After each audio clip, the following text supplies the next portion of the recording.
Hey guys, number one Marmaduke fan here, looking at the very first of my giant comic haul from Walmart. Jacky, ha ha, a James Patterson book. So, as you can see, I have a lot of notes, and I guess in addition to a spoiler-free review, I'm also going to do like an in-depth analysis to kind of try to. The overall theme is going to be how to write a book for normies and why I simultaneously hate and respect James Patterson.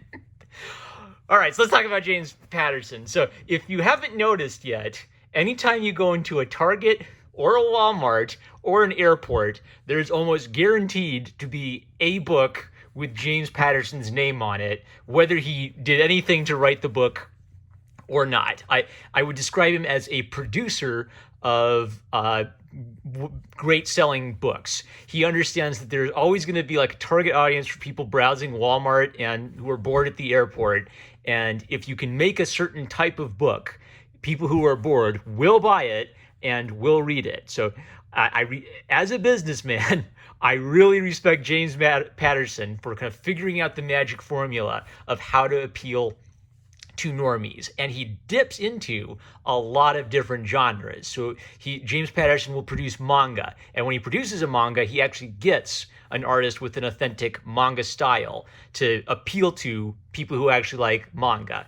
This Jacky Haha, James Patterson is sort of appealing to people who like Raina Telgemeier, down to earth slice of life, normal home stories about a young lady who is growing into a young woman and her silly life experiences, right?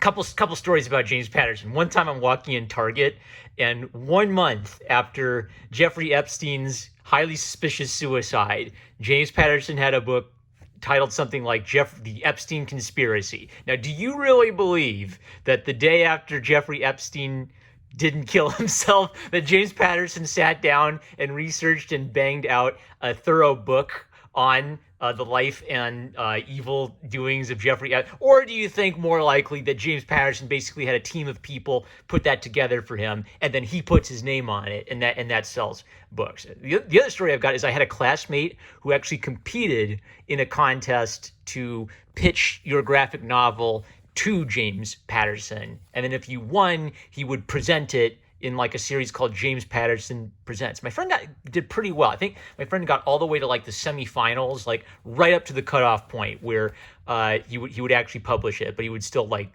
feature it, kind of like mentor you, that kind of stuff. So basically the whole point is James Patterson is a businessman who his business is producing books, usually with someone under him, and Chris Grabenstein. If you see a person with small font, I almost guarantee that person did most of the work, and the person with their name in big letters, they're the salesman or they're the businessman of the two. Bill O'Reilly. Somehow Bill O'Reilly managed to write a history book every single year while doing a primetime news talk show. Yeah, right, Bill. I don't think you had time to write a book every single year. So the other kind of like for the book itself, the big overarching problem with it is I hate James Patterson's joke writing style, and humor is a big central part of this book, so that's kind of a glaring flaw. But number one Marmaduke fan, you say, you just said that James Patterson probably doesn't write these books, so if you don't like the jokes, isn't that Chris Grabenstein's fault? Yeah, but you see, if I don't like something, I blame the guy who's got his name in big letters. Everything I don't like, I blame on whoever has the biggest name on the book. And everything I like, I'm going to assume that was done by the guy with the the smaller name on the book. Although that is a glaring flaw, of all of the jokes, about 90% of them fell flat for me. And you just got to imagine me with my cute cartoon dog face and my sunglasses doing a dead-eye stare of like a firm glower as they're doing all of these top 100 best school jokes type of humor. However, I would still recommend it, mostly because I think Adam Rao and Betty C. Tang are doing like this really heroic job of trying to adapt it into comics in a way that would appeal to people who actually read comics. So they do some things with visual humor related to the comics medium. They do some really nice homages using the drawing style to sell the idea and some of the symbolism for Jacky's character. I also really like Jacky's character arc. She's a flawed female protagonist with a deep moral flaw. She's a class clown. She's a showboater, and she kind of has a mean sense of humor. So she can't shut up, and she'll disrespect authority and do stupid things as a way of putting herself at the center of attention, but also as a way of coping with her own insecurities. And that's treated as a serious flaw by the other characters, and she has to struggle with it throughout the entire book. It's not a flaw that she can just overcome easily. There's actually a central theme that she wants to change, but changing your flaws in real life isn't as simple as just promising or making a resolution that you're going to change. You actually have to have some follow through, and you need some moral guidance. So I really like the moral underpinning of the story.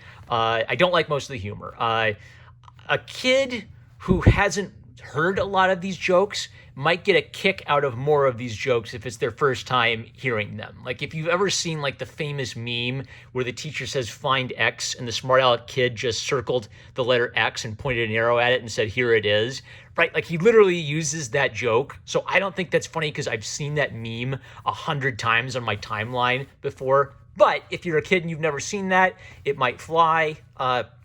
I think this is true of like fart humor. Like kids objectively find farts hilarious because farts are objectively funny. However, after you've heard 100 fart jokes, you kind of outgrow it. So Jacky Haha's problem is some of the humor is going to be a little too immature for older readers, and some of the themes are pretty mature and would fly over the head of a younger reader. I think you'd have to be exactly 12 years old to enjoy Jacky Haha. Minor spoiler, but there is a subplot where Jacky suspects her father is cheating on her mother, and this causes a lot of emotional turmoil for her. By the end, she finds out that her father wasn't cheating on her mother. It was all a stupid misunderstanding. But that's a pretty mature topic. Like there's a little bit much for like a 7-year-old or an 8-year-old. But I think this would be a fun book with a good theme for a 12-year-old reader. So with that, 7 minutes of me bloviating. I'm such a YouTuber. Out of the way. Let's flip through it, and I'll show you some like specific stuff that is and isn't working for me. So the framing device is we meet Jacky as an adult who's preparing to attend the Oscars, and she's a comedy actress, and she's got 2 daughters. And so she decides to kind of like tell her 2 daughters the story of how her whole life changed. So the thing I like, number one, is Jacky comes from a big, giant family, and that is great. I love big, giant families. That's so neat. Lots and lots of kids. Okay, why is this toilet here? It doesn't add anything to the plot. I guarantee you the reason this toilet is here is so we could have a flush sound effect, because flushing toilets is hilarious. But Jacky Haha has a stammer. And so when she was a little kid, she tried to pronounce her name, Jacky Ha Ha Ha Ha Ha Heart, and all the kids made fun of her. So she has become a class clown as a way of coping with her fear of being made fun of by others. She makes herself the center of attention. She does self-deprecating humor. She does roast comedy as a way of trying to stop other people from making fun of her. She'd rather people laugh with her than laugh at her. She also does stupid things because she thinks it would be funny. And she continually does this stuff throughout the whole book. So her first bright idea is let's go eat some of every kind of food until we get sick, and then predictably she and her friends are all puking. Now, Jacky's mom is in Iraq, of course, and her father is a himbo lifeguard, because of course we can't have the dad going off to Iraq. That's feminism, ladies. You go off and die for your country while your himbo husband what a dreamboat stays home and takes care of the girls. So something I actually like is Jacky has a complicated relationship with her father, and he's actually trying to provide some structure and discipline in her life, and he clearly is having trouble dealing with such a strong-willed strong-willed, like tomboy young lady. He hasn't really figured out how to deal with the child with kind of as much rebellion and willpower as Jacky. But I genuinely like that he does things like lay down the law and he expects respect from her. That's kind of Jacky telling us her backstory and being a class clown. So after like continually getting detentions and continually making trouble, Jacky's principal gets the bright idea that she needs a creative outlet for her kind of silly showboating antics. So her idea is, if you participate in the school play, if you audition for it and get into it, I will count that as your long string of detentions instead. Now, here's an example of bad joke writing falling flat. So she makes fun of Charlie Brown and it's like Jerry Seinfeld. What is the deal with Charlie Brown being bald? And what is the deal with Charlie Brown's shirt? Does he only own one? I mean, it always looks like he's wearing shorts or a dress. Oh boy. Okay, so if a kid really knows Charlie Brown, some of these jokes would work, but it's 3 jokes in a row, basically, that Charlie Brown looks goofy. And they're jokes I guarantee James Patterson got from the internet somewhere. If I were doing it, I would have more jokes be from Jacky, basically character development jokes for Jacky, where she has a wicked sense of humor, she's a smart aleck, and she's a little mean-spirited. So also, I would try to package the joke so that if a kid didn't know who Charlie Brown was or didn't know what the 1990s movie was, it would be funny without knowing what the source material was. So what if you handed her the book and there's a kid on front, it's Charlie Brown, she doesn't even know who it is. And so she just sort of makes the smart alecky comment like, why is that girl bald, right? Like, that way it's not like a long build-up to the same gag. Charlie Brown looks dumb, Charlie Brown looks dumb, Charlie Brown looks dumb 3 times in a row. And the gag would be she doesn't know who Charlie Brown is. The kid might not know who Charlie Brown is, but having the picture would help sell it, because then you could see that this Charlie Brown kid looks like a goofy guy. You need to know what Charlie Brown looks like to understand this part. On the other hand, I really like the whole subplot of how Charlie Brown is referenced throughout this show. It's really sweet. It's kind of like a nice example of how the Charlie Brown Peanuts characters have permeated our culture. And there's a really nice subplot about how playing a role in this play helps Jacky because she finds some of herself in the character. She gets the part of Snoopy, and Snoopy's kind of a showboat, and so she finally has an opportunity to be a showboat, but in a way that's constructive rather than in a way that's disruptive, which is it really connects with being a theater kid, I think. Now, this is kind of like the start of the is her dad cheating on her mom subplot, and her dad is hanging out with a lady from work who's a former cop, got a bullet like right on her butt cheek. And Jacky's just sort of suspicious at how hot looking this lifeguard is and how much time her dad seems to be spending with this lifeguard chick. And even though we kind of find out at the end that he's not cheating on her, I guess this is kind of like a good reminder how not only do you not want to commit adultery, you don't even want to have like the appearance that you could potentially be committing adultery, because this causes a lot of turmoil for Jacky, understandably. And her dad doesn't get this at first, that's what his daughter thinks. He's basically just trying to deal with the continual problem of Jacky not taking anything seriously. Do you think all of life is a funny joke? And Jacky tells a joke about it. Hopping forward. Okay, this is where she sees her dad coming home late and starts to have her own little suspicions. So I marked this page because this is another example of where I think the jokes are falling flat, but the comic team is trying to do something to help sell it. So the thing is, Miss O'Mara, the theater teacher, has to win Jacky's respect. So they have kind of like a joke off where Jacky tells a smart alecky joke and Miss O'Mara matches her joke for joke, basically. Now, I don't think these jokes are very well written, but look at what the comic artists have done to kind of help sell this idea. Round 1, round 2, round 3. So this is visually communicating. This is helping me understand the idea of what this page is supposed to represent. Even if you didn't get the jokes, you would understand that this is a battle of wits between the two characters. So Adam Rao, Betsy Tank, great work. Jumping ahead, I like some of the themes of Jacky basically having to confront with the fact that life is tough and you don't always get your way. So Omara tells her, you will get out of your detentions if you get into the play. I thought it was already in the cast. You have to audition, Jacky. No one gets a part automatically. That's not how theater or life works. Great. Things don't get... Jacky doesn't get to have things come easily for her just because that would be nicer for her. She actually has to work at things. That's neat. It's a continual theme.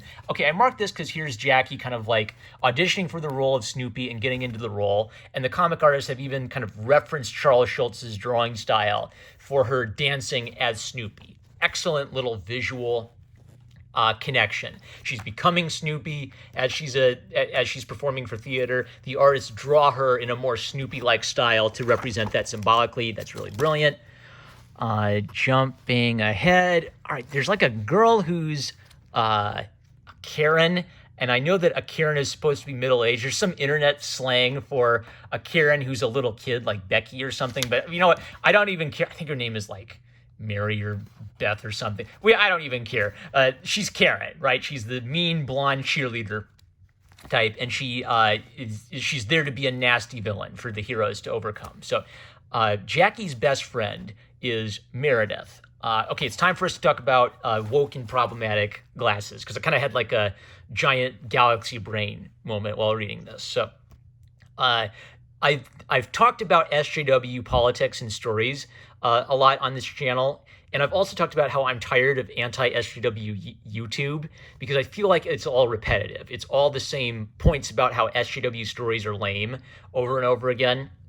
So kind of like my big galaxy brain moment is, wow, when I say I shouldn't get mad over dumb arguments on the internet, that means I shouldn't get mad over dumb arguments on the internet. Wowzer, I can't believe it. So something that's helped me is if you learn how to put on the woke glasses or the SJW glasses, it can actually kind of help you write, I think, because you can sort of learn to take a little nugget out of it, and then you can take off the glasses and go back to living your normal life again. So we're going to have to talk about the woke glasses. So Jacky's best friend, Meredith, is black. Is Meredith the black best friend trope? So looking at it through the postmodern intersectional lens, a black best friend trope is a racist archetype where the white main character has a black best friend and the black best friend is nothing but a servant of the white character's goals. The black best friend has no personality of her own. She has no goals or drives.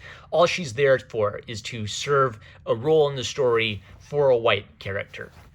I recall some meme went around where a lot of famous black cartoon characters were listed, and all of these were presented as examples of the racist black best friend archetype. And the problem with that idea is I think you have to end up reducing characters. It's very much like calling every female character a damsel in distress just because she needs help once in a while. A character isn't reduced to a damsel in distress just because she's in danger sometimes and needs to be rescued. A black best friend character isn't reduced to a paper-thin nothing just because they are friends with a white protagonist and the white what's the nugget of truth? All right, so what I'm getting at is I think it's helpful to take a nugget of truth, even if you think something's a bad idea overall, find the nugget of truth in it. So if the nugget of truth in people complaining about damsels in distress is that if you have a female character who's in danger, you should probably not have her just be a fainting flower who doesn't do anything and relies on other people to solve all her problems. You should probably have the female character do some things that actually show that she has, agency. She makes decisions. She tries to do what's right. She should be more than just an object people try to save. For the black best friend archetype, it is probably a good idea to flesh out, if your character has a black best friend, it would be a good idea to flesh that character out and give them some personality of their own, give them some goals and drives of their own, and not just have them be kind of like a stock cookie cutter cutout friend of the white main character. All right, so basically, once you do that, once you find the nugget of truth, then you can throw away all the rest of the postmodern garbage and learn something. So I don't think that Meredith is a black best friend trope, because she does have some of her own attributes. One of her attributes is that she is more mature than Jacky, and she's willing to tell Jacky the truth when Jacky is being a huge jerk to everybody. So that means she's a more subtle character. Jacky, the protagonist, has like a big, larger than life flaw, and we're following the story of Jacky learning to not be a giant jerk. So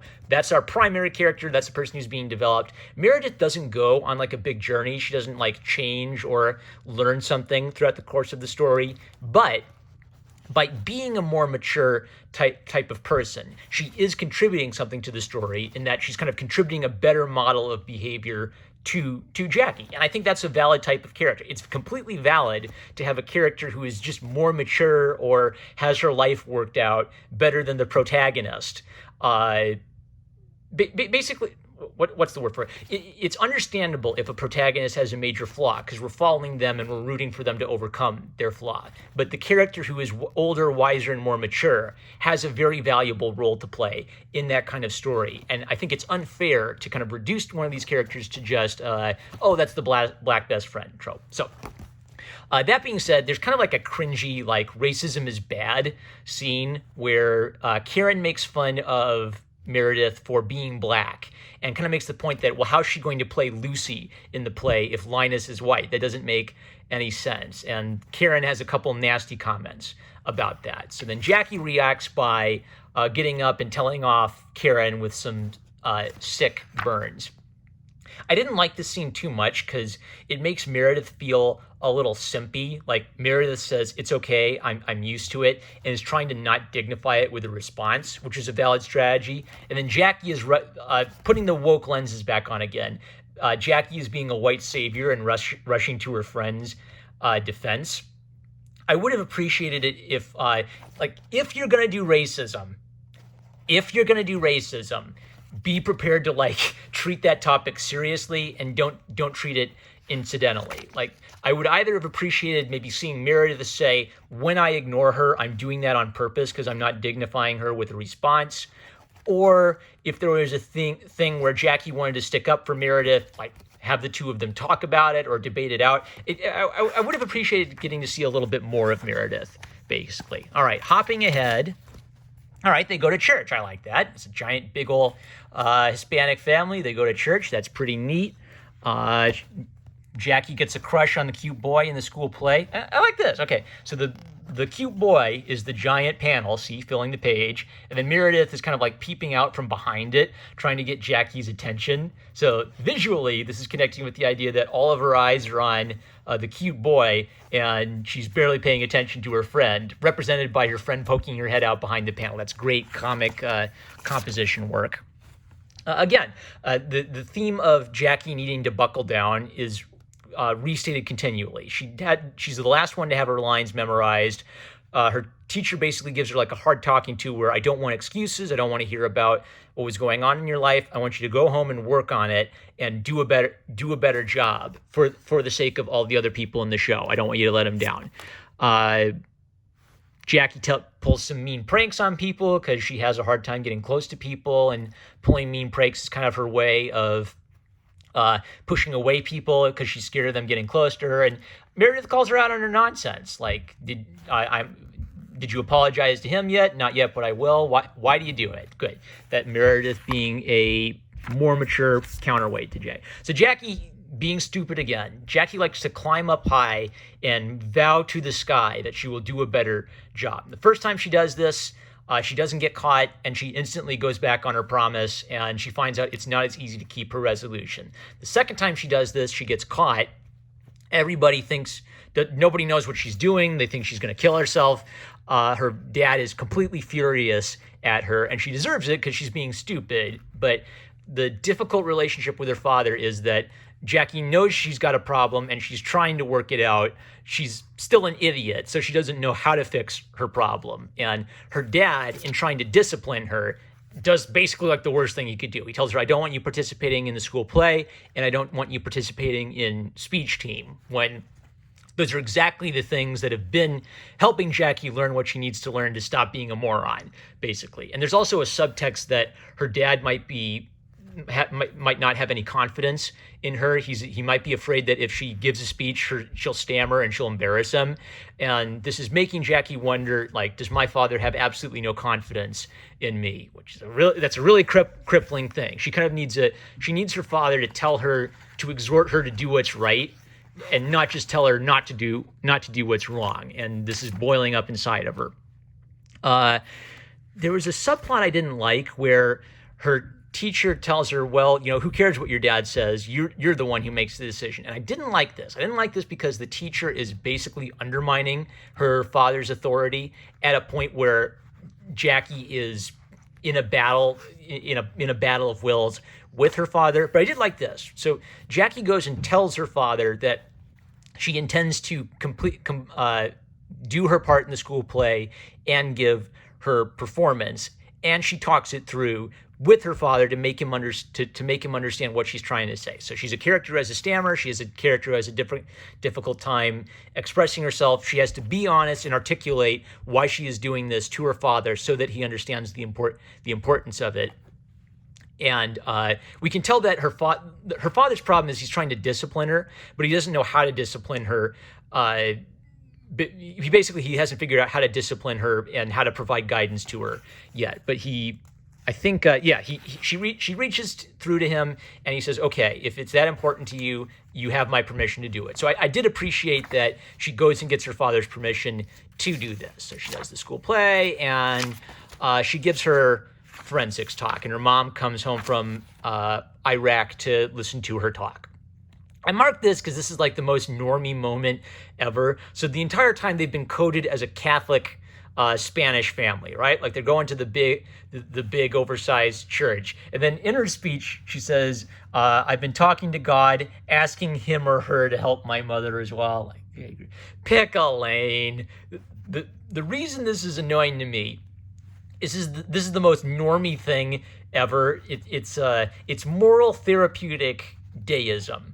It doesn't really appeal to woke people because she's still saying I go to church and I love God, but it also doesn't appeal to religious people because she's doing the he or she thing for God. And I'm sorry, gang, but Jesus was a man and he called God his father for a reason. If you're a new age hippie and you have like a idea of God where whoever God he or she might be, it's the universe, man. Okay, he or she language that fits with like new age hippie stuff. It doesn't fit with like a giant Catholic family. That took me right out of the story. It's just political correctnesses for political correctness' sake. Pick a lane. All right. So that annoyed me, but she gives her heroic speech, and it's all about how proud she is of her mother for serving our country and protecting the Constitution. Normies love that. They love cops. They love American armed forces. They love the Constitution. They love America. Good job, James Patterson. You know what normies like.